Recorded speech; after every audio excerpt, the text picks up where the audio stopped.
Послание на апостол Јаков. Глава 1.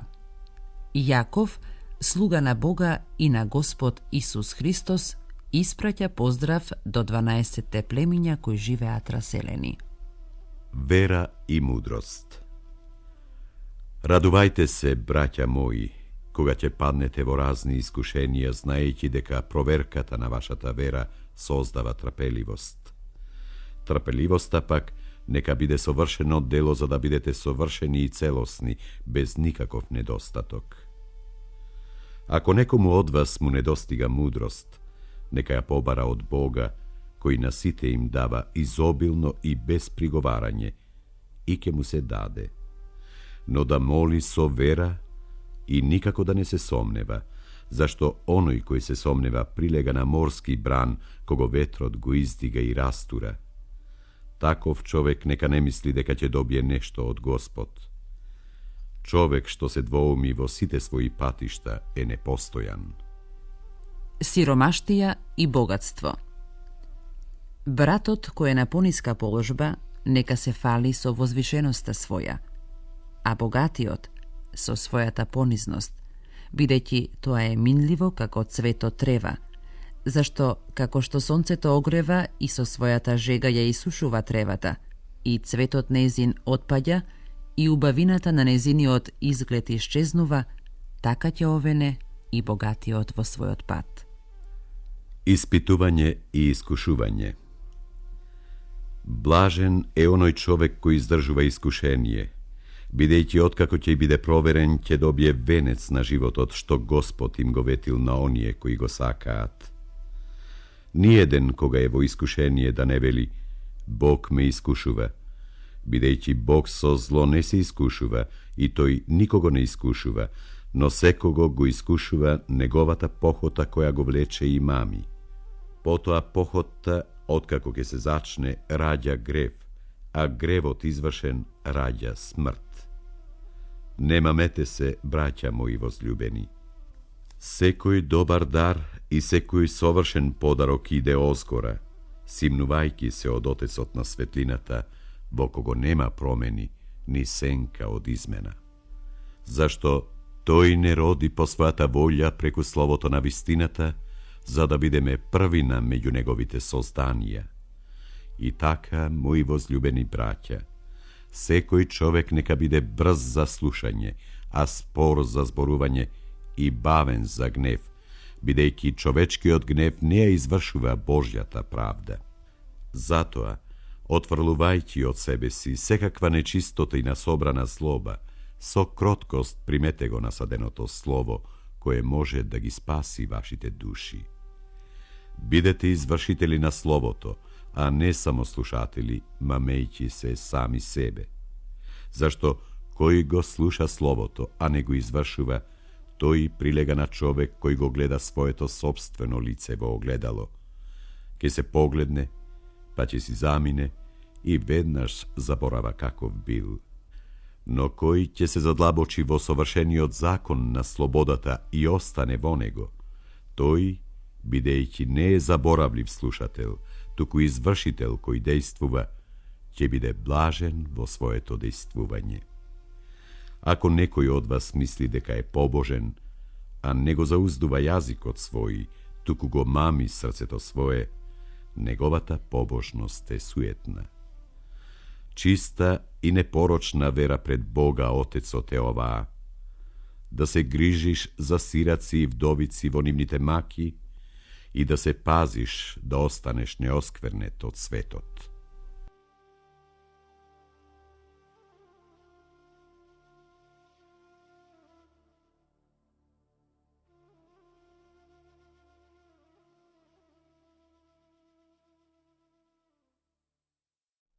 Глава 2.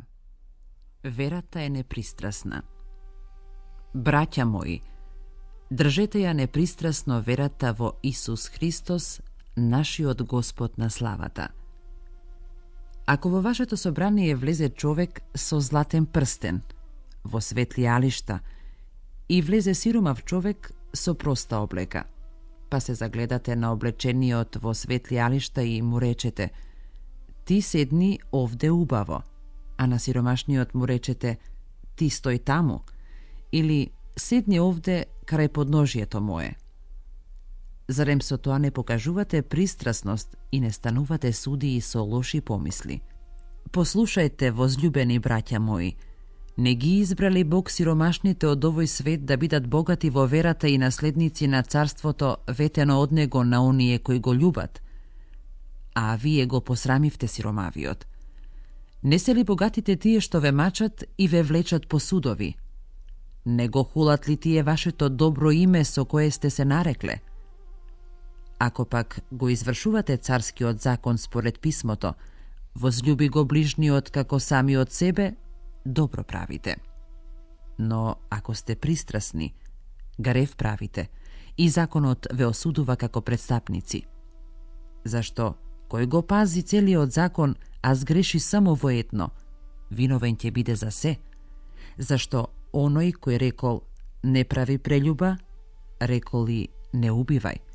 Па затоа, ако не вршиш прељуба, а убиеш, ти ќе станеш престапник на законот. Зборувајте и постапувајте како оние што ќе бидат судени според законот на слободата, зашто судот ќе биде безмилосен спрема оној кој не покажува милост. Милоста надвива над судот. Вера и дела.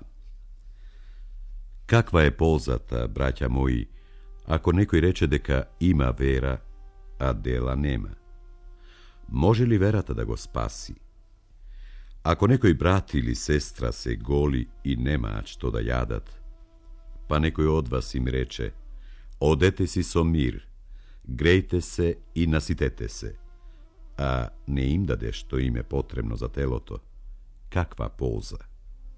И така, верата, ако нема дела, сама по себе е мртва. Но може некој да рече: ти имаш вера, а јас имам дела. Покажи ми ја својата вера без дела, а јас преку моите дела ќе ти ја покажам мојата вера. Ти веруваш дека Бог е еден.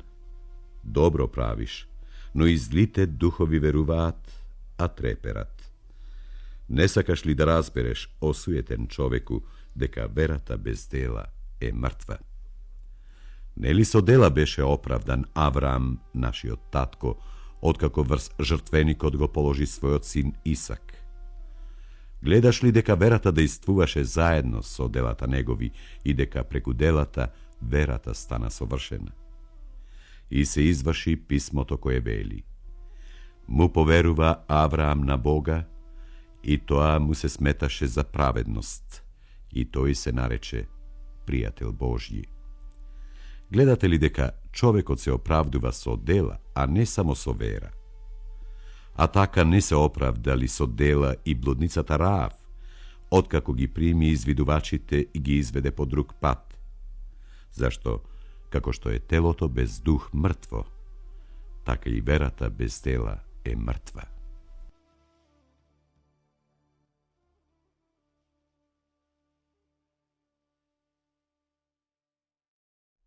Глава 3. Внимавај на јазикот.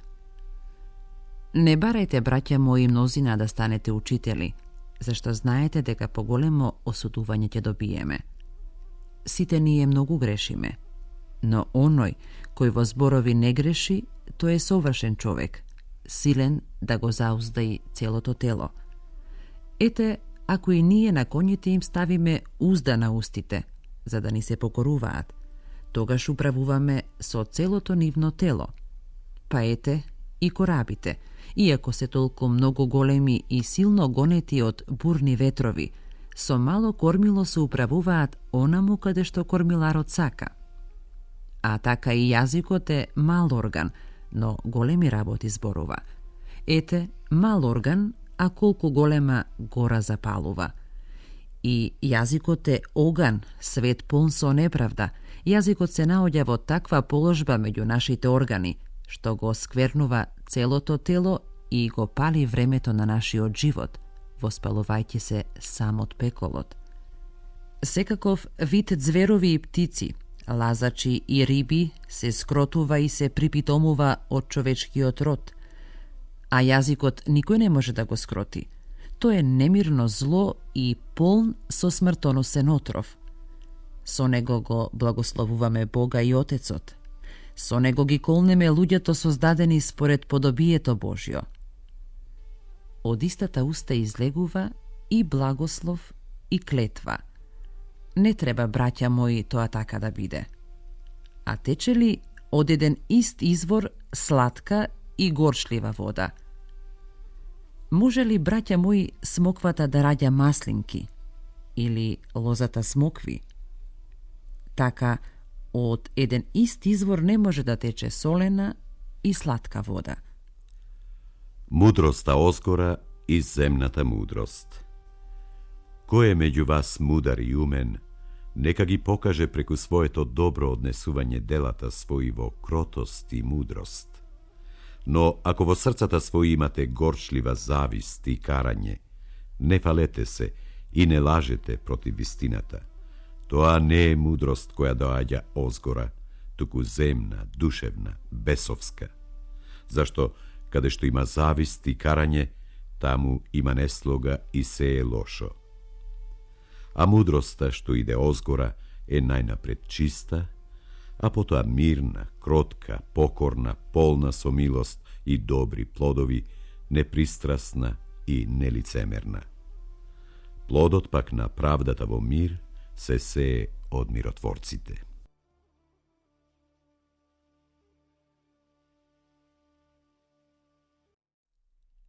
Глава 4.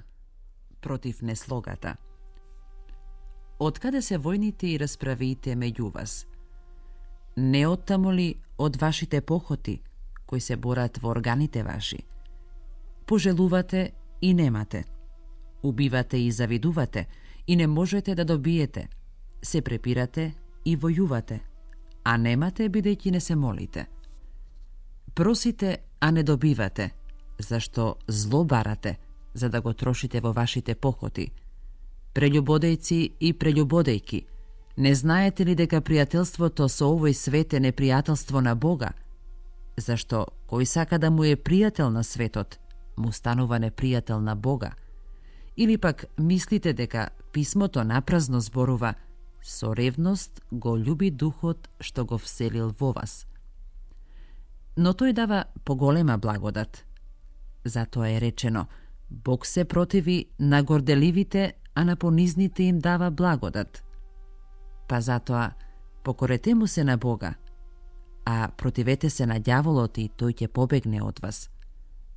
Приближете се кон Бога и тој ќе се приближи кон вас. Исчистете ги рацете грешници, поправете ги срцата свој непостојани.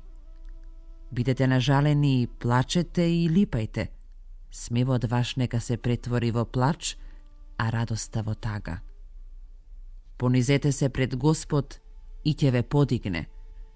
Не озборувајте се еден со друг, браќа, зашто кој го зборува братот свој или го суди, тој го напаѓа законот и го суди законот. А ако пак го судиш законот, тогаш ти не си извршител на законот, туку судија. Еден е законодавецот и судијата, кој може да спаси и погуби. А ти, кој си што осудуваш друг? Лоша самодоверба.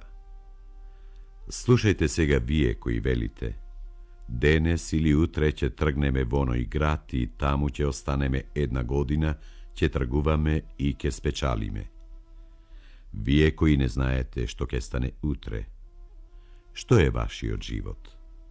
Тоа е пареја која се појавува за кратко време па исчезнува.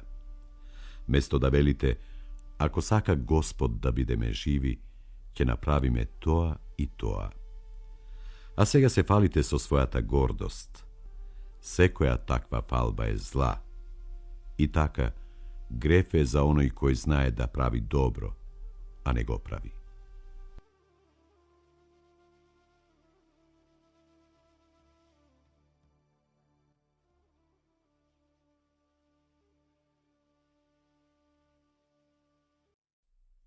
Глава 5. Предупредување до богатите. Ајде сега вие богати, плачете и липајте за страшните маки што идат на вас. Богатството ваше изгни, а лиштата ваши молци ги изгризаа. Златото ваше и среброто ви заръѓаа, и ръѓата нивна ќе биде сведоштво против вас, и ќе го изеде телото ваше како оган. Сте насобрале богатство за последните дни. Ете, платата што сте ја задржале од работниците кои работеле на вашите ниви, и извиците на жетварите дојдоа до ушите на Господ Саваот. Се веселевте на земјата и се насладувавте. Ги изгоивте срцата ваши како за ден на клање. Го осудивте, го убивте праведникот, и тој не се спротивставуваше. Трпение и молитва.